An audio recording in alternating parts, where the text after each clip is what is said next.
Hello everyone, welcome to Anu's academy. स्वागत करता हूं आपका। आशा करता हूं बच्चा लोग आप सभी स्वस्थ होंगे, एक अच्छी हेल्थ के साथ होंगे।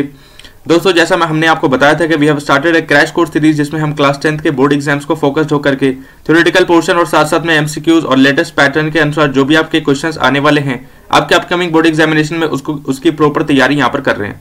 ओके, चैप्टर्स की अगर बात करी जाए तो ऑलरेडी पहला चैप्टर मैंने कंप्लीट करवा दिया है केमिस्ट्री का, that was chemical reaction and equations. Chapter 2 acid basis and salt का पहला चैप्टर ऑलरेडी यानी कि पहला पार्ट डल चुका है इसी प्लेटफॉर्म पे। अगर आपने नहीं देखा है तो जाकर के देख सकते हो, काफी अच्छे तरीके से थ्योरेटिकल पोर्शन और साथ साथ में क्वेश्चंस की यहाँ पर प्रैक्टिस करवाई जा रही है। इन सभी क्वेश्चंस के पीडीएफ को अगर आपको डाउनलोड करना है तो आप टेलीग्राम चैनल ज्वाइन कर सकते हैं। वहां पर आप इजीली इन सभी पीडीएफ को एक्सेस कर सकते हैं और अपने सामने इन सभी को सॉल्व करके देख सकते हैं। क्वेश्चंस बहुत सारे हैं, आपके लिए एक नया पैटर्न है, नया सिलेबस है, एक तरीके से नया पैटर्न है और आपको ये समझना बहुत जरूरी है कि आपके लेटेस्ट पैटर्न के अनुसार आपके क्वेश्चंस किस तरीके से पूछे जाने वाले हैं। मैं हर एक वीडियो लेक्चर में, हर एक वीडियो सीरीज में आपको पता होगा कि मैं हर एक अलग अलग प्रकार के प्रश्नों को यहाँ पर आपके समक्ष रखता हूँ और हर एक प्रकार के मैं आपको जो भी बेस्ट अप्रोच हो सकती है उसको सॉल्व करने के तरीके बताता हूँ। ओके, तो आपको बहुत ही अच्छे तरीके से समझ लेना है कि क्वेश्चंस क्या कहे जा रहे हैं, किस प्रकार के क्वेश्चन है, वो एमसीक्यूज फॉर्म्स के हों, एसेशन रीजन के हों या आपके लेटेस्ट पैटर्न के अनुसार केस स्टडीज के, पैसेज बेस्ड सभी क्वेश्चंस की प्रैक्टिस आपको यहाँ पर देखने को मिल रही है। ओके, तो चैनल को सब्सक्राइब कर लेना अगर आप नए हो। शुरू करते हैं इस वीडियो लेक्चर को। देखो, हम लोगों ने ऑलरेडी एसिड के बारे में पिछले वीडियो लेक्चर में काफी डिटेल में बात कर ली थी, काफी बेहतरीन तरीके से कंसेप्ट डिस्कस कर लिया था। आज यहाँ पर हम प्रॉपर्टीज, एसिड्स की कुछ प्रॉपर्टीज के बारे में बात करेंगे जो कि बहुत ही ज्यादा महत्वपूर्ण प्रॉपर्टीज होने वाली हैं। आपको इनको याद कर लेना है, बेसिकली रट लेना है, क्योंकि यही केमिकल रिएक्शंस आपको आपके अपकमिंग बोर्ड एग्जामिनेशन में डायरेक्ट देखने को मिलते हैं। फिर आप वहां पर कंफ्यूज होते हो कि किस तरीके का केमिकल रिएक्शन है, क्या यहाँ पर प्रोडक्ट बनने वाला है। तो केमिकल रिएक्शन कहीं अलग से नहीं आते बच्चा, ठीक है। तो साथ ही आपको इस चीज को याद रखना है कि केमिकल रिएक्शंस आपके प्रॉपर्टीज के अनुसार ही होते हैं, आपको इनको याद करना है। चलिए, सबसे महत्वपूर्ण की अगर यहाँ पर बात करी जाए तो ऑलरेडी मैंने पहला, दूसरा और तीसरा आपको पिछले वीडियो लेक्चर में भी बता रखा है कि एसिड्स क्या करते हैं, ब्लू लिटमस को रेड कन्वर्ट करने का काम करते हैं, खट्टे होते हैं एक तरीके से या और इलेक्ट्रोलाइट होते हैं। एसिड्स के बारे में पूरी चर्चा मैंने पिछले वीडियो लेक्चर में ऑलरेडी कर रखी है। चौथे केमिकल प्रॉपर्टीज की यहाँ पर बात करी जाए दोस्तों, तो चौथा केमिकल प्रॉपर्टीज कहता है कि मेटल अगर एसिड्स के साथ रिएक्ट करता है, ओके, तो यहाँ पर सॉल्ट और हाइड्रोजन गैस का फॉर्मेशन देखने को मिलता है। तो this is what, this is general form, यह जनरल इक्वेशन है, जनरल तरीका है जिसको आपको याद कर लेना है। एग्जाम्पल के अगर तौर पर बात करी जाए यहाँ पर बच्चा लोग, तो जिंक अगर सल्फ्यूरिक एसिड के साथ रिएक्ट करता है, या जनरल आप समझ सकते हो कि कोई भी मेटल अगर एसिड्स के साथ रिएक्ट करेगा तो इस पर्टिकुलर मेटल का सॉल्ट यहाँ पर आपको देखने को मिलने वाला है और साथ साथ में हाइड्रोजन गैस यहाँ पर आपको निकलती दिखाई देने वाली है, एक्चुअली ऑब्जर्व होने वाला है। ओके, नेक्स्ट अगर केमिकल प्रॉपर्टीज की बात करी जाए तो एसिड जब मेटल कार्बोनेट या हाइड्रोजन कार्बोनेट के साथ रिएक्ट करता है तो कार्बन डाइऑक्साइड गैस निकलता है। बहुत ही ज्यादा महत्वपूर्ण ये यहाँ पर केमिकल प्रॉपर्टी है, क्योंकि इसके अनुसार काफी क्वेश्चंस आपको प्री बोर्ड में या प्रीवियस ईयर क्वेश्चंस में देखने को मिलने वाले हैं। ओके, याद आपको ये रख लेना है यहाँ पर कि अगर मेटल कार्बोनेट हो या मेटल हाइड्रोजन कार्बोनेट हो, दोनों का रिएक्शन एसिड के साथ करवाने पर आपको सॉल्ट प्रोडक्ट देखने को मिलता है और दोनों में ही कार्बन डाइऑक्साइड और वाटर का फॉर्मेशन आपको देखने को मिलता है। ओके, अब हाइड्रोजन कार्बोनेट और कार्बोनेट में बहुत बच्चे कंफ्यूज होते हैं, तो कंफ्यूज नहीं होना है। साथ ही आपको इस चीज को याद रखना है कि हाइड्रोजन कार्बोनेट में कहीं ना कहीं हाइड्रोजन इनबिल्ट होगा उस पर्टिकुलर केमिकल फॉर्मूला में, वेरस कार्बोनेट में कोई भी हाइड्रोजन आपको देखने को मिलने वाला नहीं है। ओके, कुछ प्रकार के एग्जांपल्स मैंने यहाँ पर दे दिए हैं, जैसे कि सोडियम कार्बोनेट अगर रिएक्ट करता है HCl के साथ तो रिस्पेक्टिव यहाँ पर कंपाउंड का फॉर्मेशन आपको देखने को मिलता है, that is sodium chloride, carbon dioxide and water. Okay, and साथ इसी के साथ आप सोडियम हाइड्रोजन कार्बोनेट का भी देख सकते हो, इसी प्रकार का प्रोडक्ट फॉर्मेशन आपको देखने को मिलने वाला है। ओके, तो ये कहीं ना कहीं कार्बन डाइऑक्साइड की मैन्युफैक्चरिंग भी है, प्रोडक्शन भी है। अगर आप कार्बन डाइऑक्साइड की अगर मैन्युफैक्चरिंग की या मेथड ऑफ प्रिपरेशन की बात करोगे तो इस प्रकार से आप मेथड ऑफ प्रिपरेशन भी समझ सकते हो। यहाँ पर कार्बन डाइऑक्साइड इस प्रकार से प्रिपेयर करा जा सकता है। ओके, आगे चलेंगे। यहाँ पर आगे कहता है एसिड जब बेस के साथ रिएक्ट करता है तो सॉल्ट एंड वाटर बनता है। ये तो सबसे बेसिक्स है यहाँ पर, very basic and very important. सबसे बेसिक सा ये यहाँ पर केमिकल रिएक्शन होता है। जब हम बच्चे से यहाँ तक पढ़ते आ रहे हैं, क्लास 6, 7, आपने बहुत ही लोअर क्लासेस में भी पढ़ा होगा कि एसिड बेस का रिएक्शन करने पर सॉल्ट एंड वाटर का फॉर्मेशन आपको देखने को मिलने वाला है। ओके, तो ये बहुत ही बेसिक है केमिकल रिएक्शन, यहाँ पर आपको देखने को मिलता है, जहाँ पर जिसे हम न्यूट्रलाइजेशन रिएक्शन भी कहते हैं। इसे हम क्या कहते हैं, न्यूट्रलाइजेशन रिएक्शन। यहाँ पर एसिड बेस रिएक्ट करके न्यूट्रलाइज कर जाते हैं कंपाउंड्स और यहाँ पर न्यूट्रल कंपाउंड आपको देखने को मिलता है, यानी कि सॉल्ट और वाटर। नेक्स्ट केमिकल प्रॉपर्टी है एसिड जब मेटल ऑक्साइड के साथ रिएक्ट करता है तो यहाँ पर आपको सॉल्ट और वाटर का फॉर्मेशन देखने को मिलने वाला है।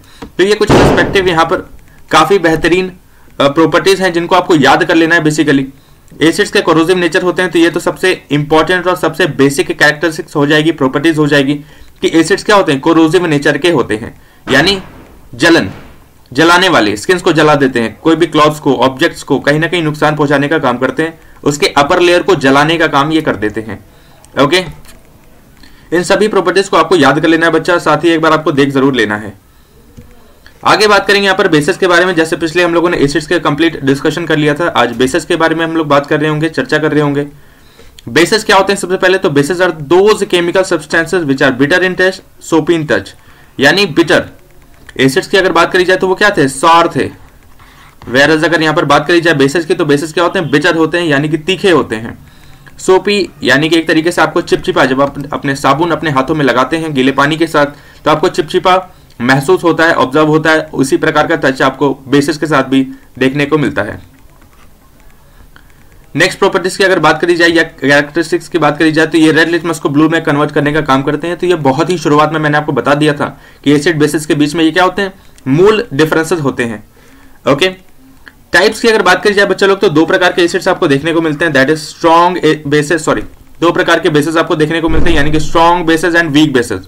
ओके, स्ट्रॉन्ग बेसिस कहने का क्या मतलब है? जहां पर आपको हाइड्रोक्साइड आयन यानी OH माइनस आयन का ज्यादा प्रोडक्शन देखने को मिल रहा हो या ज्यादा आयोनाइजेशन आपको देखने को मिल रहा हो किसी भी बेसिस का, तो वो एक स्ट्रॉन्ग बेस होता है। एग्जाम्पल के तौर पर आप याद कर सकते हो सोडियम हाइड्रोक्साइड या पोटेशियम हाइड्रोक्साइड को। ओके, वीक बेसिस की अगर बात करी जाए यहाँ पर बच्चा लोग, तो वीक बेसिस वो बेसिस होते हैं जिनमें हाइड्रोक्साइड आयंस की जो मात्रा है, जो एक तरीके से उनकी आयोनाइजेशन कंसंट्रेशन की अगर आप बात करोगे तो बहुत ही कम मात्रा में उनका आयोनाइजेशन हो पाता है। यानी ऐसे बेसिस जो कि बहुत ही कम मात्रा में आयोनाइज होते हैं, पार्शियली आयोनाइज होते हैं, उनको हम वीक बेसिस की कैटेगरी में रखते हैं। यहाँ पर हाइड्रोक्साइड आयन की जो मात्रा होती है, जो अमाउंट होता है, वो बहुत ही ज्यादा कम होता है, इसलिए हम इन्हें वीक बेसिस या अल्कली कहते हैं। एग्जाम्पल के तौर पर आप याद कर सकते हो कैल्शियम हाइड्रोक्साइड हो गया, अमोनियम हाइड्रोक्साइड हो गया, मैग्नीशियम हाइड्रोक्साइड हो गया, इस प्रकार के जो भी बेसिस हैं वो सभी वीक बेसिस की कैटेगरी में आते हैं। नेक्स्ट यहाँ पर इंपॉर्टेंट टॉपिक जिसको आपको याद करना है या समझने की कोशिश करनी है, ये इतने ज्यादा महत्वपूर्ण नहीं है लेकिन फिर भी आपको अपने एग्जामिनेशन पॉइंट ऑफ व्यू से हर चीज पढ़ करके जानी है।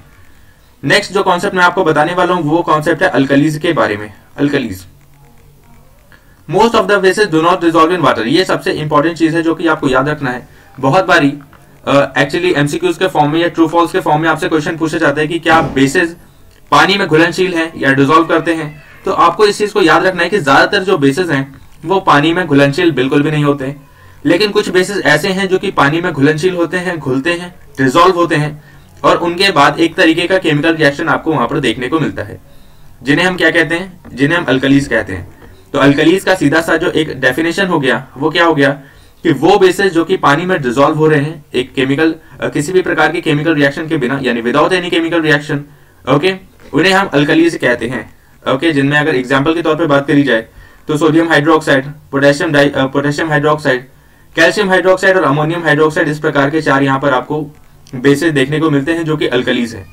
ओके, नेक्स्ट मैं यहाँ पर बात करूंगा साथ ही बेसिस के प्रॉपर्टीज के बारे में, यानी कि बेसिस की क्या क्या प्रॉपर्टीज होती हैं, किस प्रकार से आपको याद करना है। तो इनके ज्यादा नहीं 6-7 प्रॉपर्टीज हैं और बेसिस के इतने ज्यादा केमिकल रिएक्शंस नहीं है, यानी कि इतने केमिकल प्रॉपर्टीज आपको देखने को नहीं मिलते, तो दैट्स व्हाई आपको इनको याद करने में ज्यादा परेशानी नहीं होगी।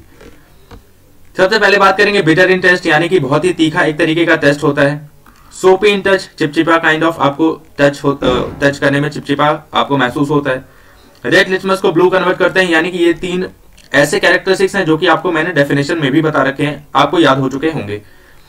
Basis conduct electricity in solution, they are electrolyte, यानी कहने का मतलब क्या हो गया बच्चा लोग कि बेसिस क्या करते हैं? बेसिस इलेक्ट्रिसिटी को कंडक्ट करने का काम करते हैं बेसिकली सॉल्यूशंस में, और ये एक प्रकार के इलेक्ट्रोलाइट्स होते हैं। ओके, तो इलेक्ट्रोलाइट्स होने का मतलब क्या है कि ये आयोनिक फॉर्म में इलेक्ट्रिसिटी का कंडक्शन करते हैं। ओके, नेक्स्ट यहाँ पर बात करेंगे साथ ही bases react with some metals to form hydrogen gas, यानी कि बेसिस कुछ मेटल के साथ रिएक्ट करके हाइड्रोजन गैस का प्रोडक्शन करते हैं। ज्यादातर मेटल्स के साथ रिएक्शन नहीं हो, लेकिन हाँ कुछ मेटल्स ऐसे हैं जिनके साथ बेसिस का रिएक्शन आपको देखने को मिलता है, जिनमें से एक जिंक आपको यहाँ पर आप देख पा रहे होगे। इन सभी का आधार क्या है? इन सभी का आधार आपको केमिकल रिएक्टिविटी ही कहीं ना कहीं आपको याद रखनी है या समझनी है। नेक्स्ट बात करूंगा मैं, bases react with acids to form salt and water, again neutralization reaction, जैसा मैंने आपको बता रखा है पहले भी, न्यूट्रलाइजेशन रिएक्शन। ओके, जैसा मैंने आपको पहले भी बताया था कि एसिड्स और बेस का जो रिएक्शन होता है उनके बाद जो बनने वाले कंपाउंड्स होते हैं वो सॉल्ट एंड वाटर का आपको प्रोडक्शन देखने को मिलता है। नेक्स्ट यहाँ पर जो आखिरी यहाँ पर केमिकल प्रॉपर्टी है साथी, वो ये कहता है कि बेसिस जब नॉन मेटल के ऑक्साइड के साथ रिएक्ट करते हैं तो भी सॉल्ट एंड वाटर का फॉर्मेशन आपको देखने को मिलता है। देखो मैंने यहाँ पर आपको ना हर एक स्पेसिफिक केमिकल प्रॉपर्टी यहाँ पर आपको बता दी है, इनको आपको ध्यान में जरूर रखना है, अपने जहन में रखना है, क्योंकि जब आप केमिकल रिएक्शंस अगर आपको एग्जामिनेशन में मिलेंगे तो आपको थ्योरेटिकल स्टेटमेंट नहीं मिलने वाला। आपको क्या मिलने वाला है? आपको केमिकल रिएक्शंस मिलने वाले हैं कि इस प्रकार का केमिकल रिएक्शन हो रहा है तो प्रोडक्ट क्या बनेगा, XYZ। आपको इस प्रकार से क्वेश्चन पूछे जा सकते हैं। अगर स्टेटमेंट वाइज भी क्वेश्चन आएंगे, था स्टेटमेंट वाइज भी अगर क्वेश्चन आएंगे यहाँ पर, तो आपको समझना ये है कि स्टेटमेंट वाइज के क्वेश्चन में आपको कैरेक्टरिस्टिक्स के मूल को समझना है, उसके प्रिंसिपल को समझना है। यानी बेसिस का नॉन मेटल के साथ ऑक्साइड के साथ अगर उसका रिएक्शन हो रहा है तो सॉल्ट एंड वाटर का फॉर्मेशन हो रहा है, ये डायरेक्ट स्ट्रेट फॉरवर्ड एक स्टेटमेंट है। ओके, तो हर एक प्रकार से आपको किस प्रकार से क्वेश्चन पूछे जा सकते हैं वो मैं सारे तरीके आपको यहां पर बता रहा हूं। आगे बात करेंगे यहाँ पर पीएच स्केल के बारे में। अब देखो यहाँ पर क्या हो गया, बेसिस की काफी महत्वपूर्ण चर्चा हमने कर ली है ऑलरेडी, इससे ज्यादा बेसिस के बारे में जानकारी लेने की आवश्यकता नहीं है। एग्जामिनेशन पॉइंट ऑफ व्यू से जो भी इंपॉर्टेंट था मैंने यहाँ पर आपको ऑलरेडी एक्सप्लेन कर दिया है। यूजर्स की कुछ बात है तो यूजर्स के बारे में आप जान सकते हैं कि अपने अगर डाइट में बात करी जाए, डाइजेस्टिव सिस्टम में यूजर्स होता है और भी विभिन्न प्रकार की जगहों पे बेसिस का इस्तेमाल आपको देखने को मिलता है। ओके, नेक्स्ट महत्वपूर्ण कॉन्सेप्ट यहाँ पर आता है दोस्तों पीएच स्केल के बारे में। अब पीएच स्केल होते क्या है, सबसे पहले इनके बारे में चर्चा करेंगे और उसके बाद जानेंगे कि पीएच स्केल क्या है। जैसा सबसे पहले तो आप ये इस डायग्राम को देख सकते हो, जैसा मैंने यहाँ पर आपको पिक्चर लगा दिया है कि किस प्रकार से पीएच स्केल हम लोग नोटिस करते हैं या अलग अलग सब्सटेंसेस में कितने प्रकार के या किस प्रकार के पीएच स्केल होते हैं। ओके, सो शुरुआत की अगर बात करें तो इसका इतिहास जो है वो सोरेनसन नाम के एक साइंटिस्ट से कनेक्टेड है। सोरेनसन ने क्या किया, Sorensen devise scale known as pH scale, यानी पीएच स्केल नामक एक स्केल का डिवाइस के यानी निर्माण किया था सोरेनसन ने, और बता 1909 में। और ये स्केल किस प्रकार का था, तो ये स्केल क्या करता है, ये एसिड और बेसिस के स्ट्रेंथ के अनुसार उसमें हाइड्रोजन आयन कंसंट्रेशन की मात्रा को बताने का कार्य करता है। दोबारा से बोल रहा हूं दोस्तों कि एसिड और जो भी बेसिक सॉल्यूशंस हैं उनमें हाइड्रोजन आयन कंसंट्रेशन की मात्रा को बताने का काम करता है ये पीएच स्केल। अगर आप पीएच के बारे में भी जानोगे तो पीएच का जो डायरेक्ट कनेक्शन होता है वो हाइड्रोजन आयन कंसंट्रेशन से हम समझते हैं। आगे देखेंगे, he linked hydrogen ion concentration of acid and base solution to the simple number 0 to 14। अब पीएच स्केल के अगर नंबर की बात करी जाती है तो 0 से लेकर के 14 तक के नंबर में आपको पीएच रेंजेस देखने को मिलते हैं। कहने का क्या मतलब है कि जितने भी सब्सटेंसेस हैं उनका पीएच रेंज 0 से 14 वाला ही होता है, जिनमें दो विभाजन किए जाते हैं। पहला होता है 0 to 7 और उसके बाद होता है 7 to 14। 0 to 7 वाले को हम एसिडिक सब्सटेंसेस या एसिड कहते हैं, 7 to 14 वाले को हम बेसिक कैरेक्टरिस्टिक्स वाला कहते हैं, और जो 7 होता है इनमें that is actually denoted for neutral substances. Neutral, जिनमें हम न्यूट्रल क्या होता है, वाटर को हम लोग कहीं ना कहीं न्यूट्रल कैटेगरी में रखते हैं। आगे देखेंगे दोस्तों, pH of a solution is inversely proportional to the concentration of hydrogen ions in it। कहने का क्या मतलब हो गया कि pH जो होते हैं वो कहीं ना कहीं क्या इनवर्सली प्रोपोर्शनल होते हैं हाइड्रोजन आयन कंसंट्रेशन के। तो ये चीज भी आपको याद रखनी है। लॉग के टर्म में अगर बात करी जाए तो pH बराबर -log H+, इस प्रकार का फॉर्मूला भी आपको थोड़ा सा ध्यान रख लेना है। हालांकि ये आपके अभी क्लास 10th में इतनी ज्यादा इसकी रिक्वायरमेंट नहीं है, बट स्टिल आपको इस चीज को याद रख लेना, क्योंकि क्वेश्चन किस प्रकार से आ रहे हैं इसके बारे में जानकारी अभी किसी को भी नहीं है। एक पैटर्न हम लोग सोच करके चल रहे हैं कि इस पैटर्न के अनुसार अगर आपको फॉर्मूला बेस्ड भी क्वेश्चंस पूछे जाएंगे पीएच के लिए तो आपको ये फॉर्मूला पता होना चाहिए। यहाँ पर हाइड्रोजन आयन कंसंट्रेशन को अगर आप यहाँ पर रखोगे तो लॉग के अनुसार उसकी डायरेक्ट पीएच वैल्यू यहाँ पर निकल करके आ जाती है। ओके, अब दोस्तों चित्र के ऊपर जरा सा ध्यान केंद्रित करेंगे। यहाँ पर चित्र कहता है यहाँ पर कि देखो बनानास हो गया, मिल्क हो गया, ब्लड हो गया, इन सभी के पीएच लेवल की बात करी गई है। बनाना का पीएच लेवल क्या है, 4। ओके, मिल्क 6 है, ब्लड 8 है, हाउस होल्ड ब्लीच 10 है, और इसी प्रकार के विभिन्न प्रकार के सब्सटेंसेस यहाँ पर दिए गए हैं जिनके पीएच रेंजेस के बारे में आपको जानकारी रखनी है। ओके, तो बेसिक पीएच लेवल के बारे में आपको जानकारी यहाँ से मिल जाएगी। बाकी कुछ क्वेश्चंस में भी मैंने पीएच के क्वेश्चंस डाले हैं, वहां से भी आपको महत्वपूर्ण जानकारी मिलने वाली है। नेक्स्ट यहाँ पर जो इंपॉर्टेंट कॉन्सेप्ट है साथी, वो यूनिवर्सल इंडिकेटर का है। बहुत ही महत्वपूर्ण कॉन्सेप्ट है, डायरेक्ट स्टेटमेंट वाइज क्वेश्चंस बनते हैं और पूछे जाते हैं। यूनिवर्सल इंडिकेटर क्या है? तो universal indicator is a mixture of many different indicators और dies which gives different colors at different pH values at entire pH scale। कहने का मतलब क्या है कि यूनिवर्सल इंडिकेटर एक मिक्सचर है ना, अलग विभिन्न प्रकार के इंडिकेटर्स का, डाइज का एक प्रकार का मिश्रण है, जिनमें हर एक सब्सटेंसेस के अलग अलग कलर्स जो हैं वो आपको देखने को मिलते हैं depending upon their pH values. Okay, importance की अगर बात करी जाए साथी, तो क्या हो जाता है हमारे डाइजेस्टिव सिस्टम में, टूथ डिके में और सेल्फ डिफेंस, यानी कुछ प्लांट्स एंड एनिमल्स अपने सेल्फ डिफेंस के लिए भी पीएच का इस्तेमाल करते हैं। ओके, जिनमें अगर मैं चींटी की बात करूं तो चींटी हो गया, या और भी प्रकार के जो प्लांट्स होते हैं, ओके, जो जहरीले प्लांट्स होते हैं जिनमें कांटे लगे होते हैं जो कि हमारे चुभते हैं, उस प्रकार के क्या सेल्फ डिफेंस वाले काम है, और वो पीएच एक तरीके से हमारे बॉडी में वेरिएशन क्रिएट करते हैं और उसके बाद वो अपनी सेल्फ डिफेंस इस प्रकार से करते हैं। ओके, तो इस प्रकार की चीजें आपको ध्यान रखनी है यूनिवर्सल इंडिकेटर के बारे में। यहां से हम बहुत ही महत्वपूर्ण क्वेश्चन की सीरीज स्टार्ट करें दोस्तों, जिसमें से आपको सारे क्वेश्चन समझने हैं। शुरुआत में ही मैंने आपको बताया कि अगर आपको पीडीएफ या इस प्रकार का कोई भी सेटअप इस तरीके का चाहिए तो आप टेलीग्राम चैनल से इसको डाउनलोड कर सकते हैं, खुद से भी प्रैक्टिस करके देख सकते हैं कि कितनी आपकी जो तैयारी है वो किस लेवल की है। ओके, पहला क्वेश्चन कहता है साथी यहाँ पर, which of the following is acidic, यानी कि लेमन जूस हो गया, टोमेटोज हो गया, मिल्क हो गया, इन सभी में कौन से ऐसे एसिडिक कंपोनेंट होंगे या कौन सा एसिडिक कैरेक्टरिस्टिक्स वाले सब्सटेंसेस हैं। तो जैसा मैंने अभी आपको बताया था कि ये तीनों ही क्या हो जाते हैं, ये तीनों ही एसिडिक हैं, सीधी सी बात है। मैंने अभी आपको पीएच रेंज के बारे में जानकारी दी है कि लेमन जूस, टोमेटोज और कहीं ना कहीं मिल्क, इन तीनों में ही आपको एसिडिक कंपोनेंट देखने को मिलते हैं। ओके, आगे बात करेंगे दोस्तों, which one of the following will turn red litmus blue, यानी कि रेड लिटमस ब्लू को कन्वर्ट करने वाले कौन होते हैं। तो आपको सीधी बात याद रखनी है कि जो रेड लिटमस ब्लू को कन्वर्ट कौन करेगा, जो बेसिक होगा। इनमें से आपको ढूंढना था कि जो बेसिक कंपोनेंट वाले कौन है या बेसिक कैरेक्टरिस्टिक्स वाले कौन है। तो विनेगर क्या होते हैं, विनेगर एसिडिक कंपोनेंट होता है, लेमन जूस भी एसिडिक कंपोनेंट, सॉफ्ट ड्रिंक्स में भी आपको एसिडिक कंपोनेंट देखने को मिलता है। तो जो सीधा सा उत्तर इसका बनता है इस प्रश्न का, वो बनता है बेकिंग सोडा सॉल्यूशन, वो एक बेसिक कंपोनेंट होता है। आगे बात करेंगे, which one of the following will turn blue litmus red। अब क्वेश्चन क्या पूछा जा रहा है मित्र, ब्लू लिटमस रेड के लिए। तो ब्लू लिटमस रेड कौन कर रहा होगा, जिसमें एसिडिक कंपोनेंट पाए जा रहे हैं। ओके, तो एसिडिक कंपोनेंट वाली चीजें आपको ढूंढनी है।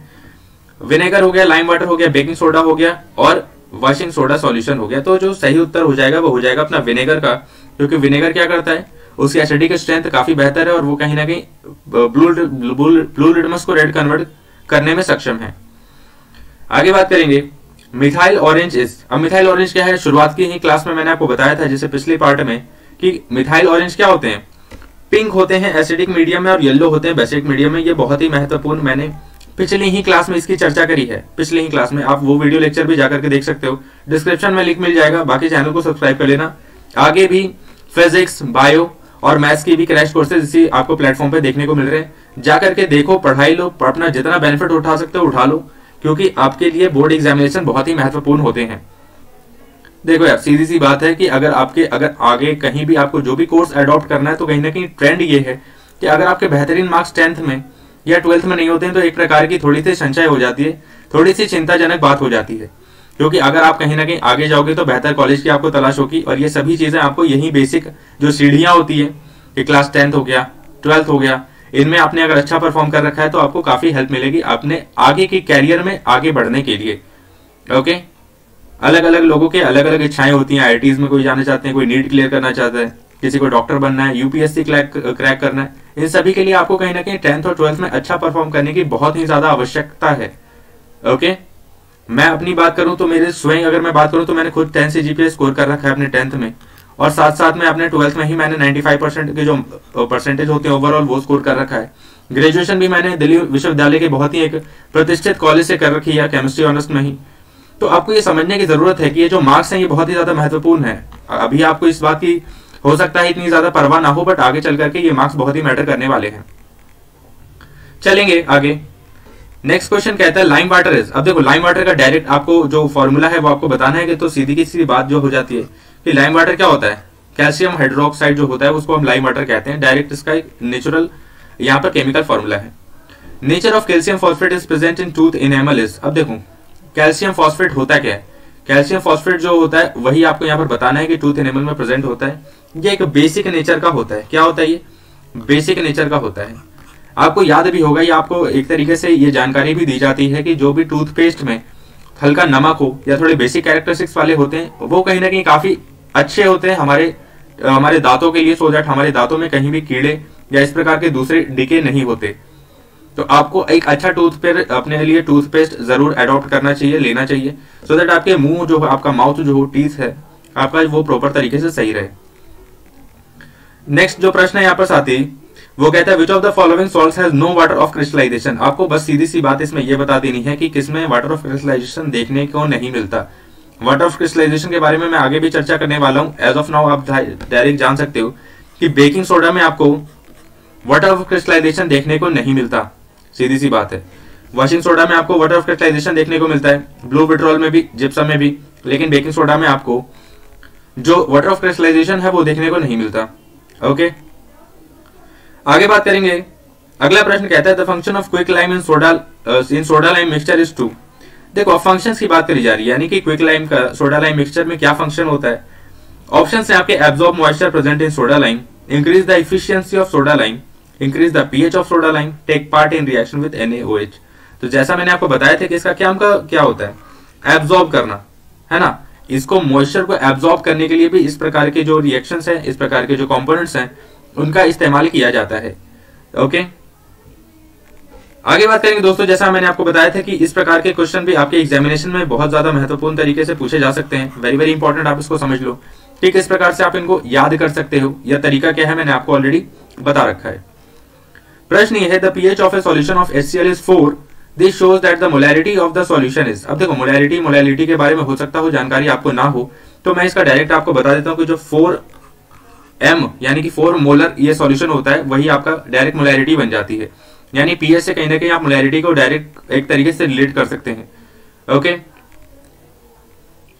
आगे बात करेंगे। क्वेश्चन नंबर 10 कहता है the difference of molecules of water in gypsum and POP is. यानी जिप्सम और पीओपी में जो भी यहाँ पर आपको पर्टिकुलरली दिखाई दे रहा है कि जो मॉलिक्यूल का डिफरेंसेस है वो कितना है। तो आप जानते हैं कि हाफ यानी कि 3/2 आपको मॉलिक्यूल्स के डिफरेंसेस आपको दिखाई देते हैं। ओके, आगे बात करेंगे। क्वेश्चन नंबर 11 का जो यहाँ पर जो प्रश्न है वो ये कहता है which of the following does not form an acidic salt. यानी कि इन सभी में से कौन सा एक ऐसा एसिड होगा जो कि एक एसिडिक सॉल्ट कन्वर्ट नहीं करेगा। तो यहाँ पर जो सही उत्तर हो जाएगा वो हो जाएगा कार्बोनिक एसिड एक प्रकार का एसिडिक सॉल्ट नहीं बना सकता। ओके, फॉस्फोरिक एसिड बिल्कुल एसिडिक सॉल्ट बना सकता है। हाइड्रोक्लोरिक एसिड क्या, इन सभी में जो है वो एक तरीके से एसिडिक कैरेक्टरिस्टिक्स की मात्रा जो है वो ज्यादा है। कार्बोनिक में जो हो जाता है वो एक नॉन मेडिकल यानी कि बेसिक कैरेक्टरिस्टिक्स ज्यादा होने के कारण ये एसिडिक सॉल्ट के फॉर्मेशन में थोड़ा सा पीछे है, नहीं कर पाता। सल्फ्यूरिक एसिड में भी क्या हो जाता है, कहीं ना कहीं आपको एसिडिक कैरेक्टरिस्टिक्स बहुत ही ज्यादा मात्रा में दिखाई देता है। आपको याद रखना है सॉल्ट के बारे में मैं अगली वीडियो में भी आपसे बात करने वाला हूं। एज ऑफ नाउ आप इस बात को जानकारी के तौर पे रख सकते हो। सॉल्ट जो होते हैं वो 2 प्रकार से आप समझ सकते हो, एसिडिक, या 3 प्रकार से आप समझ सकते हो, एसिडिक, बेसिक और न्यूट्रल। ओके, एसिडिक, बेसिक और न्यूट्रल। एसिडिक सॉल्ट वो सॉल्ट होते हैं जो कि एसिडिक कंपोनेंट वाले पदार्थों से मिलकर के बने होते हैं, यानी कि ऐसे पदार्थ जिनमें एसिडिक कैरेक्टरिस्टिक्स बहुत ही ज्यादा मात्रा में होती है। बेसिक सॉल्ट वो सॉल्ट होते हैं जिनमें से बेसिक कैरेक्टरिस्टिक्स वाली सब्सटेंसेस से मिलकर के बने हुए सॉल्ट होते हैं, उनमें बेसिक कैरेक्टरिस्टिक्स ज्यादा होती है। न्यूट्रल सॉल्ट वो सॉल्ट होते हैं जो कि एसिडिक और बेसिक सब्सटेंसेस के द्वारा मिलने के बाद बनते हैं, यानी एसिड और बेस रिएक्ट करके एक न्यूट्रल सब्सटेंसेस का फॉर्मेशन करता है। आगे बात करेंगे the chemical formula of caustic potash is very important question. बहुत बच्चे कंफ्यूज होते हैं इसमें कि कॉस्टिक पोटैश होता क्या है। तो ये और कुछ नहीं, पोटेशियम हाइड्रोक्साइड होता है, यानी कि KOH। ओके, आगे बात करेंगे बच्चों। यहाँ पर देखो एक बहुत ही बेहतरीन तरीके से केस स्टडी का क्वेश्चन जो है वो प्रश्न मैंने यहाँ पर लिया है, आप समझ पाओगे। मैं पहले पूरा प्रश्न पढ़ करके आपको समझाता हूँ, फिर बताऊंगा इसका सही उत्तर क्या है। क्वेश्चन ये है the figure given below represent the experiment carried out between concentrated sulphuric acid and sodium chloride which react with each other to form HCl gas. कहता ही है बच्चा कि कंसंट्रेटेड सल्फ्यूरिक एसिड और सोडियम क्लोराइड के बीच में यहाँ पर आपको केमिकल रिएक्शन देखने को मिल रहा है, और रिएक्शन के दौरान आपको HCl गैस जो है वो निकलता हुआ प्रतीत होता है, ऑब्जर्व होता है। ओके, आगे प्रश्न है कि blue litmus paper is brought near the mouth of the delivery tube to check the presence of HCl acid but no change is observed in the colour of litmus paper. No change, यही सब चीजें होती हैं जो कि आपको प्रश्न में पकड़नी है। ओके, कहता क्या है कि ब्लू लिटमस पेपर को जब उसके माउथ के पास यानी उस डिलीवरी ट्यूब के माउथ के पास लाया जाता है तो किसी भी प्रकार का चेंज नहीं देखने को मिलता। आपके ऑप्शन है कि ऐसा क्यों हुआ, यह ऑब्जर्वेशन क्यों हुई है, इसका आपको सही रीजन बताना है। पहला रीजन है साथी, the litmus paper use is dry. दूसरा है the litmus paper use is moist. C है blue litmus paper does not change its colour with an acid. The litmus paper is kept very close to the mouth of the delivery tube. देखो कुछ option तो आप directly eliminate कर सकते हो। कह रहा है blue litmus paper does not change its colour with an acid, ये तो बिल्कुल ही गलत बात है। यानी एसिड्स के द्वारा ब्लू लिटमस पेपर रेड में कन्वर्ट होता है, ये ऑलरेडी हमने पढ़ रखा है, तो ये ऑप्शन बिल्कुल ही गलत हो चुका है। Litmus paper use is dry, इसके बारे में आपको जानकारी समझनी है, यानी कि लिटमस पेपर क्या है, ड्राई है, सूखा है। इसके बारे में अभी तक कोई भी जानकारी नहीं मिली कि लिटमस पेपर जो है वो गीला है, क्योंकि आप समझ क्या पा रहे हो यहाँ पर, क्योंकि no change is observed. No change is observed यानी नो चेंज कब हो सकता है, जब वो जो पर्टिकुलरली वहां पर लिटमस पेपर का इस्तेमाल किया जा रहा है साथ ही वो क्या हो, वो सूखा हो, ड्राई हो, उसमें वाटर की जो एक तरीके से मात्रा है वो बिल्कुल ही ना हो। मैंने कल की क्लास में भी आपको काफी बेहतरीन तरीके से समझाई थी बात कि एसिड्स के लिए या एसिड्स होने के लिए वाटर का होना बहुत ही ज्यादा महत्वपूर्ण है। लिटमस पेपर के कलर चेंज के लिए वाटर को होना बहुत ज्यादा महत्वपूर्ण है। अगर ड्राई लिटमस पेपर से हम किसी भी प्रकार का चेंज या एक प्रकार की अगर आप केमिकल रिएक्शन में उसको इन्वॉल्व कर रहे हैं तो वहां पर आपको नो चेंज देखने को मिलने वाला है, क्योंकि वहां पर वाटर ही नहीं है, चेंज कैसे हो पाएगा। तो ये एक सही यहाँ पर उत्तर हो जाएगा। लिटमस पेपर को कहीं पे भी रखो, मुंह के पास रखो या कितने भी पास रखो, कलर चेंज आपको देखने को मिलेगा अगर वो मॉइस्ट होगा। नो चेंज है तो मॉइस्ट तो बिल्कुल भी नहीं होगा, अगर मॉइस्ट होता तो कलर चेंज आपको देखने को मिलता। तो इस प्रकार से आप ऑप्शंस को एलिमिनेट भी कर सकते हो डिपेंडिंग अपॉन द कॉन्सेप्ट। तो आप समझ पा रहे हो कि ये सभी क्वेश्चन जो है वो कहीं ना कहीं प्रीवियस ईयर क्वेश्चंस या आपके अपकमिंग बोर्ड एग्जाम के जो मॉडल सेट्स के क्वेश्चंस होते हैं वो सभी हैं। तो आप समझ पा रहे हो कि कॉन्सेप्ट कितने अच्छे तरीके से यहाँ पर डिस्कस किया जा रहा है, ये आपने खुद से भी पढ़ा होगा, तो आप इजिली इन सभी को समझ सकते हो। नेक्स्ट यहाँ पर प्रश्न कहता है मित्र, which of the following phenomena occur when a small amount of acid is added to water. कहता क्या है कि अगर बहुत ही कम मात्रा में अगर एसिड को वाटर में ऐड किया जाता है तो आपको क्या देखने को मिलेगा। बहुत ही कम मात्रा में अगर एसिड्स को ऐड किया जाता है, small amount of acid is added to water, तो क्या देखने को मिलने वाला है। क्या आयोनाइजेशन होगा, न्यूट्रलाइजेशन होगा, डाइल्यूशन होगा, सॉल्ट फॉर्मेशन होगा। आपको छोटी सी बात समझनी है कि क्या न्यूट्रलाइजेशन और डाइल्यूशन न्यूट्रलाइजेशन और सॉल्ट फॉर्मेशन कभी भी हो सकता है क्या। ठीक है, क्या हो सकता है, न्यूट्रलाइजेशन और सॉल्ट फॉर्मेशन तो कभी भी नहीं हो सकता, क्योंकि न्यूट्रलाइजेशन के लिए एसिड्स के साथ बेस की रिक्वायरमेंट है और यहाँ पर बेस बिल्कुल भी नहीं है, तो क्या हो जाएगा, ये ऑप्शन गलत हो गया। सॉल्ट फॉर्मेशन कब होता है, जब एसिड को बेस की जरूरत होती है या बेस के साथ रिएक्ट होने के बाद क्या होता है, एसिड और बेस के मिलने के बाद ही तो सॉल्ट फॉर्मेशन है। तो यहाँ पर क्या हो गया, ये भी ऑप्शन गलत हो गया। तो जो करेक्ट उत्तर हो जाएगा वो पहला और तीसरा ऑप्शन में अगर आप देखोगे तो ऑप्शन नंबर 2 यानी कि पहला और तीसरा यहाँ पर सही उत्तर हो सकता है। दूसरा प्रश्न है यहाँ पर मित्र, dilute acid does not produce carbon dioxide and being treated with. Dilute acid carbon dioxide कब नहीं एक तरीके से प्रोड्यूस करता है, इसका सही उत्तर क्या हो जाएगा, लाइम के रिएक्शन के बाद। अभी मैंने आपको पढ़ाया था कुछ देरी पहले कि लाइम की क्या करता है, एब्जॉर्प्शन का उसका फेनोमेनन वहां पर देखने को मिलता है। तो लाइम के साथ रिएक्शन होने के दौरान डाइल्यूट एसिड्स कार्बन डाइऑक्साइड का फॉर्मेशन नहीं करते हैं, प्रोडक्शन नहीं करते हैं। मैच द कॉलम यहाँ पर आपको दिया गया है एक प्रकार का, और मैच द कॉलम भी काफी ज्यादा महत्वपूर्ण है, इससे भी आपके कॉन्सेप्ट काफी अच्छे तरीके से क्लियर होते हैं। क्वेश्चंस की अगर बात करी जाए यहाँ पर तो देखो, bleaching powder, baking soda, washing soda, sodium chloride, ये इस प्रश्न का जो उत्तर है ये आपको मैं करवाऊंगा सॉल्ट कॉन्सेप्ट के बाद, क्योंकि इसमें आपको देख पा रहे हो ये सभी क्या है, कहीं ना कहीं सॉल्ट के ही रिलेटेड है, सॉल्ट से रिलेटेड ये पूरा कॉन्सेप्ट है। तो इसका आंसर मैं आपको बता देता हूँ, आंसर हो जाएगा इसमें सी, लेकिन इसको मैं डिटेल में बात करूंगा आपको नेक्स्ट यानी कि सॉल्ट फॉर्मेशन वाली क्लास के बाद। नेक्स्ट वीडियो लेक्चर आएगी, उसमें मैं सॉल्ट की कंप्लीट आपको थ्योरेटिकल कॉन्सेप्ट पढ़ाऊंगा, साथ साथ में एमसीक्यू की भी प्रैक्टिस करवाऊंगा, सो दैट आपको काफी क्लैरिटी यहाँ पर मिल जाएगी। एज ऑफ नाउ इसकी अभी रिक्वायरमेंट नहीं है। नेक्स्ट प्रश्न यहाँ पर है मित्र, the pH of 3 solution X Y Z is 6, 4 and 8 respectively, which of the following is the correct order of the acidic strength. आपको समझना है कि x का जो एसिडिक स्ट्रेंथ है या पीएच है 6 है, y का 4 है एंड z का 8 है। आपको बताना है कि इन सभी में जो एसिडिक स्ट्रेंथ है वो सबसे ज्यादा किसका होगा, उसके बाद किसका कम होगा और उसके बाद किसका कम होगा। तो आपको सीधी सी बात समझनी है मित्र, मैंने आपको अभी बताया था कि 0 से 7 वाले यानी 0 से लेकर के 7 तक हम जाते हैं, जब 0, 1, 2, 3, 4, 5, 6 यहां तक जाने के दौरान एसिडिक स्ट्रेंथ क्या हो रही है? घट रही है। एसिडिक स्ट्रेंथ क्या हो रही है? घट रही है। अगर किसी का एसिडिक या पीएच वैल्यू जो है वो 1 है, 2 है, तो वो कहीं ना कहीं क्या है? काफी ज्यादा अच्छा एसिडिक माना जाता है। ओके, लेकिन इसका जो कॉन्सेप्ट है वो बेसिस में उल्टा हो जाता है। बेसिस में अगर हम बात करें 7 to 14 के दौरान, जब हम जाते हैं 14 तक, यानी कि 8, 9, 10, 11, 12, 13, 14, तो यहां पर जिसका ज्यादा पीएच वैल्यू है वो एक बेहतर बेस यहां पर होता है। कॉन्सेप्ट में थोड़ा सा अंतर है, आपको इस बात को याद रखना है, समझना है, थोड़ा सा ट्विस्ट आपको यहां पर समझने की जरूरत है।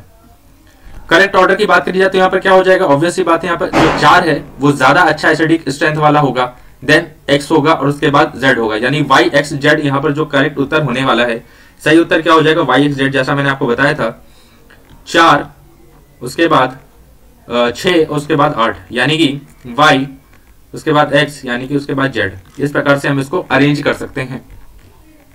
एक और यहां पर आप प्रश्न इस प्रकार से भी समझ सकते हो कि अगर एसिडिक स्ट्रेंथ 2 pH वैल्यूज हैं, जिसमें से अगर A सॉल्यूशंस की बात करी जाए, A का pH 4 है और B का pH 3 है, तो इनमें एसिडिक स्ट्रेंथ की अगर बात करी जाएगी तो B का जो pH स्ट्रेंथ होगा वो ज्यादा होगा या बेहतर होगा। ओके, नेक्स्ट यहां पर प्रश्न है मित्र, Which one of the following can be used as an acid base indicator by a visually impaired student? Very important question, काफी अलग क्वेश्चन है, काफी अलग कॉन्सेप्ट है इसका।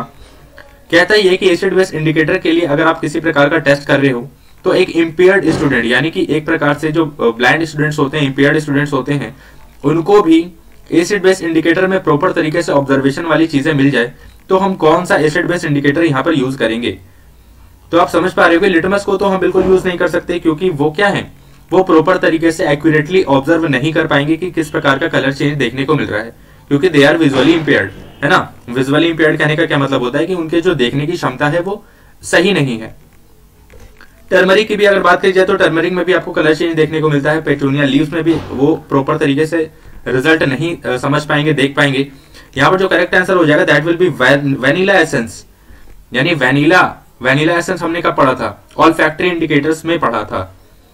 ऑल्फैक्टरी इंडिकेटर्स क्या होते हैं? ऑर्डर के द्वारा वो एक प्रकार से एसिडिक और बेसिक जो भी सॉल्यूशंस होते हैं उनके बीच में अंतर स्थापित करने का काम करते हैं। ओके, तो वैनिला क्या है? एसेंस, एक तरीके से सूंघने की जो एक तरीके से उसमें डाइवर्जन क्रिएट होगा, तो वैनिला के द्वारा हम एसिड और बेसिस के बीच में डिफरेंसेस समझ सकते हैं कि ऑर्डर में क्या डिफरेंसेस वहां पर बन रहे हैं। तो विजुअली इंपेयर्ड स्टूडेंट भी इस प्रकार के एसिड बेस इंडिकेटर का इस्तेमाल कर सकते हैं। सही उत्तर वैनिला एसेंस हो जाएगा। नेक्स्ट प्रश्न यहां पर मिथुन, what is gastric acid present in stomach composed of? देखो दोस्तों, अगर आपको इस प्रकार के वीडियो लेक्चर समझ में आ रहे, कंटेंट समझ में आ रहा है, पसंद आ रहा है, अगर आपको लग रहा है कि जनरली इन सभी क्वेश्चंस की कुछ ना कुछ वैल्यूएशन है जो कि आपको अपकमिंग बोर्ड एग्जामिनेशन में देखने को मिलने वाली है, और इनमें से आपको बहुत सारे क्वेश्चन जो है वो एग्जामिनेशन में होप सो देखने को मिलेंगे भी, तो आप इसको शेयर कर सकते हैं, वीडियो लाइक कर सकते हैं, इसको शेयर कर सकते हैं अपने सभी मित्र के साथ, अपने क्लास ग्रुप में, अपने सभी उन साथियों के साथ जिनके साथ आप अभी बोर्ड एग्जामिनेशन की तैयारी कर रहे हैं। क्वेश्चन है, what is gastric acid present in the stomach composed of? बहुत ही आसान सा, ये सरल सा एक प्रश्न है। जो सही उत्तर हो जाएगा वो हाइड्रोक्लोरिक एसिड। हमें पता है कि डाइजेस्टिव जब हम सिस्टम पढ़ते हैं तो वहां पर पढ़ते हैं कि हमारे स्टमक में 3 प्रकार के गैस्ट्रिक जूसेस प्रेजेंट होते हैं, जिनमें हाइड्रोक्लोरिक एसिड हो गया, म्यूकस हो गया, पेप्सिन हो गया, इस प्रकार की चीजें ऑलरेडी वहां पर प्रेजेंट होती है। तो यहाँ पर जो एसिड की बात करी जा रही है तो एसिड क्या हो जाएगा? हाइड्रोक्लोरिक एसिड हमारे स्टमक में प्रेजेंट होता है। नेक्स्ट प्रश्न है यहाँ पर, which of the following is acidic in nature? यानी कि इनमें से एसिडिक नेचर वाला कौन सा है? तो आपको सीधी सी बात है, लाइम जूस। मैं शुरुआत से यही बताते आ रहा हूँ, और ये प्रश्न बहुत 2 या 3 बार ये ऑप्शंस ऑलरेडी रिपीट हो चुके हैं। आप बेहतर तरीके से समझ सकते हो कि किस प्रकार का ये इंपॉर्टेंट क्वेश्चन होने वाला है। ओके, ह्यूमन ब्लड क्या है? ह्यूमन ब्लड भी कहीं ना कहीं ये क्या बेसिक नेचर का होता है। पीएच रेंज 7 से ऊपर है, यानी 8 है। लाइम वाटर भी बेसिक है, एंटी एसिड भी इस प्रकार का आपको देखने को मिलता है। नेक्स्ट प्रश्न है यहाँ पर, which of the following is not a mineral acid? यानी इन 4 ऑप्शंस में से hydrochloric acid, citric acid, sulphuric acid, nitric acid, इन 4 ऑप्शंस में से आपको बताना है कि कौन से ऑप्शन में से एक ऑप्शन जो होगा वो मिनरल एसिड नहीं है। यानी एक ऐसा एसिड है जो कि ऑर्गेनिक एसिड है। हम अपने जो खाने की जो हमारी विधि होती है, हमारे खाने में भी हम उन सभी एसिड्स का इस्तेमाल करते हैं। तो आप समझ पा रहे होगे कि हाइड्रोक्लोरिक, सल्फ्यूरिक एंड नाइट्रिक ये तीनों ही मिनरल एसिड्स हैं, मिनरल के द्वारा प्राप्त होते हैं या केमिकल एसिड्स हैं, डेंजरस हैं, हार्मफुल हैं। लेकिन साइट्रिक एसिड इकलौता यहाँ पर एक ऑप्शन है जो कि क्या है, ऑर्गेनिक एसिड्स है, और हमारे खाने पीने के जो सब्सटेंसेस हैं उनमें वन ऑफ द सब्सटेंसेस में प्रेजेंट होता है। नेक्स्ट यहाँ पर प्रश्न है which among the following is not a base, यानी इनमें से 4 ऑप्शन है, आपको बताना है कि इनमें से एक बेस कौन सा नहीं होगा। आप इजीली समझ सकते हैं सोडियम हाइड्रोक्साइड बेस है, पोटेशियम हाइड्रोक्साइड बेस है, ammonium hydroxide is a base, but option number D यानी कि C2H5OH ये इथेनॉल होता है, ये बेस नहीं होता, ये एक ऑर्गेनिक कंपाउंड है, ओके, अल्कोहल होता है बेसिकली। आगे यहाँ पर देखेंगे, आगे प्रश्न की बात करेंगे यहाँ पर दोस्तों। दूसरा प्रश्न कहता है to protect tooth decay one is advise to brush the teeth regularly, the ingredient of the paste which checks tooth decay is. कहने का मतलब क्या है, इस प्रश्न के बारे में मैंने थोड़ी देर पहले भी व्याख्या करी थी कि ऐसा पेस्ट यानी हमारे पेस्ट में ऐसे क्या क्या महत्वपूर्ण इंग्रेडिएंट्स प्रेजेंट होने चाहिए जो कि हमारे टूथ डीके को चेक करेंगे या एक तरीके से हमारे टूथ डीके को होने से बचाएंगे, हमारे दांतों को स्वस्थ रखेंगे। यहाँ पर जो सही उत्तर हो जाएगा that will be basic, okay. जैसे आपने बहुत बारी एड्स में सुना होगा आपके टूथपेस्ट में नमक है, तो नमक से जो तात्पर्य होता है वो इस प्रकार का होता है कि एसिडिक कंपोनेंट्स ज्यादा नहीं होना, यानी एक प्रकार के बेसिक चीजें आपके अगर पेस्ट में भरी पड़ी हैं या है इंग्रेडिएंट्स प्रेजेंट है तो टूथ डीके कहीं ना कहीं होने की जो आशंका होती है वो कुछ कम हो जाती है, ओके। एक्चुअली आपको पेस्ट बहुत ही अच्छा चुनना चाहिए सो दैट आपके जो मुंह है, आपका जो पेट है वो काफी स्वस्थ रहे। मूल अगर बीमारियों का जो कारण होता है वो हमारे माउथ या हमारे पेट की बीमारियां होती है। अगर आपका पेट स्वस्थ है तो आप काफी स्वस्थ रहोगे, आपको और भी कोई बीमारी होने की जो आशंका है वो कम होती है। या मुंह की जो बीमारियां होती है, मुंह से होने वाली जो बीमारियां होती है, इन सब ये जो 2 बेसिक बीमारियां हैं यानी माउथ एंड स्टमक, अगर किसी व्यक्ति का स्वस्थ है तो वो व्यक्ति सच में स्वस्थ होता है। आगे बात करेंगे मित्र, यहाँ पर ये सबसे आखिरी प्रश्न है यहाँ पर जो कि इस पर्टिकुलर वीडियो लेक्चर का होने वाला है, असर्शन एंड रीजन का बेस्ड क्वेश्चन। आपको पता है जैसा कि हर एक वीडियो लेक्चर में मैं असर्शन एंड रीजन के बारे में एक्सप्लेनेशन आपको बताता हूं कि 4 प्रकार के ऑप्शंस आपको मिलते हैं। पहला ऑप्शन होता है बोथ ए एंड आर, यानी कि असर्शन और रीजन के 2 स्टेटमेंट्स आपको दिए जाते हैं, आपको देखना है कि सबसे पहले दोनों स्टेटमेंट सही हैं या गलत हैं। अगर दोनों ही स्टेटमेंट सही हैं और रीजन असर्शन का करेक्ट एक्सप्लेनेशन है तो option number A will be correct. दूसरा, अगर रीजन गलत एक्सप्लेनेशन है यानी रीजन कुछ और चीजों के बारे में बता रहा है, असर्शन कुछ और चीजों के बारे में बताया जा रहा है, तो आप बी ऑप्शन टिक करोगे। अगर रीजन फॉल्स है तो सी, अगर असर्शन फॉल्स है तो डी। इस प्रकार से 4 ऑप्शंस आप समझ सकते हो। ये ऑप्शंस आपको एग्जामिनेशन में भी सेम तरीके से मिलने वाले हैं, ओके। असर्शन का स्टेटमेंट कहता है phenolphthalein is an acid based indicator. Reason कहता है phenolphthalein gives different colour in acidic and basic medium. तो यहाँ पर सही उत्तर क्या हो जाएगा, जैसा मैंने आपको इंडिकेटर्स में भी पढ़ा रखा है, फेनोल्फथालीन क्या एसिड बेस्ड इंडिकेटर है, बिल्कुल सही बात है। फेनोल्फथालीन क्या करता है, विभिन्न प्रकार के यहाँ पर कलर्स एसिड और बेसिक मीडियम में देने का काम करता है। आपको बताया था मैंने, जैसे कलरलेस हो गया और पिंक हो गया, यानी एसिडिक में कलरलेस, बेसिक में आपको पिंक कलर, इस प्रकार का आपको कलर डिफरेंसेस देखने को मिलता है। तो ऑप्शन नंबर ए यानी कि उत्तर ए, असर्शन और रीजन दोनों ही सही है, और रीजन बिल्कुल यहाँ पर सटीक एक एक्सप्लेनेशन दे रहा है असर्शन का, सही उत्तर हो जाएगा। दूसरा असर्शन रीजन का स्टेटमेंट है मित्रों। असर्शन का जो स्टेटमेंट है वो कहता है HCl is a stronger acid than acetic acid. Reason कहता है on dissociation HCl yields lesser hydrogen ions for the same concentration as compared to acetic acids। अब देखो, समझने की जरूरत यहाँ पर यह है कि HCl is a stronger acid than acetic acid, बिल्कुल सही बात है। यानी HCl क्या है, एक प्रकार का मिनरल एसिड है, एसिटिक एसिड क्या है, एक प्रकार का ऑर्गेनिक एसिड है। तो मिनरल एसिड्स क्या होते हैं, बहुत ही ज्यादा स्ट्रांग होते हैं ऑर्गेनिक एसिड से या वीक एसिड से स्ट्रांग होते हैं। तो असर्शन का स्टेटमेंट बिल्कुल ही सही है। लेकिन रीजन के स्टेटमेंट की अगर आप बात करेंगे मित्र, तो रीजन का स्टेटमेंट कहता है कि HCl के डिसोसिएशन के दौरान जो हाइड्रोजन आयन होते हैं वो कम मात्रा में हाइड्रोजन आयन आपको देखने को मिलते हैं। यानी HCl के डिसोसिएशन के बाद हाइड्रोजन आयन की जो मात्रा है वो कम है in comparison to acetic acid. ये बिल्कुल ही गलत स्टेटमेंट है मित्र, गलत है। HCl क्या स्ट्रॉन्गर एसिड है ना, स्ट्रॉन्ग एसिड है, तो ये क्या करेंगे, ज्यादा मात्रा में हाइड्रोजन आयन कंसंट्रेशन को प्रोड्यूस करने का काम करेंगे in comparison to acetic acid. सही उत्तर क्या हो जाएगा, कि assertion is true but R is false. यानी रीजन क्या है, बिल्कुल यहाँ पर गलत एक्सप्लेनेशन है, गलत स्टेटमेंट है, ओके, गलत स्टेटमेंट है, एक्सप्लेनेशन भी नहीं है, गलत स्टेटमेंट है। तो मित्र यहाँ पर हम लोगों ने काफी बेहतर तरीके से एक्सप्लेनेशन, थ्योरेटिकल कॉन्सेप्ट, साथ साथ में काफी अच्छे क्वेश्चंस यहाँ पर डिस्कस किए हैं। इस वीडियो लेक्चर में हम लोगों ने बेस कंप्लीट कर लिया है। नेक्स्ट वीडियो लेक्चर आएगी, उसमें मैं सॉल्ट कंप्लीट करके आपको इस चैप्टर की कंप्लीट पीडीएफ आपको ऑलरेडी टेलीग्राम पे मिल जाएगी। टेलीग्राम ज्वाइन कर लेना जरूर, क्योंकि काफी अच्छे तरीके से वहां पे स्टडी मटेरियल्स आपके लिए प्रिपेयर करा जा रहा है। चैनल पर नए हो सब्सक्राइब कर लेना, बेल नोटिफिकेशन को ऑन कर लेना, सो दैट अपकमिंग वीडियोस की नोटिफिकेशन आपको मिलती रहे। मुझसे जुड़ने के लिए आप ऑलरेडी चैनल के साथ जुड़ सकते हो। आपको यहाँ पर ऑलरेडी काफी अच्छे तरीके से क्रैश कोर्सेज अवेलेबल हो जाएंगी। कुछ टाइम आपको ऑलरेडी मैथ्स के क्रैश कोर्सेज भी मिल रही हैं, तो चैनल के साथ जुड़े रहो, अपना बेनिफिट उठाते रहो। तब तक के लिए stay safe, stay happy. Thank you so much.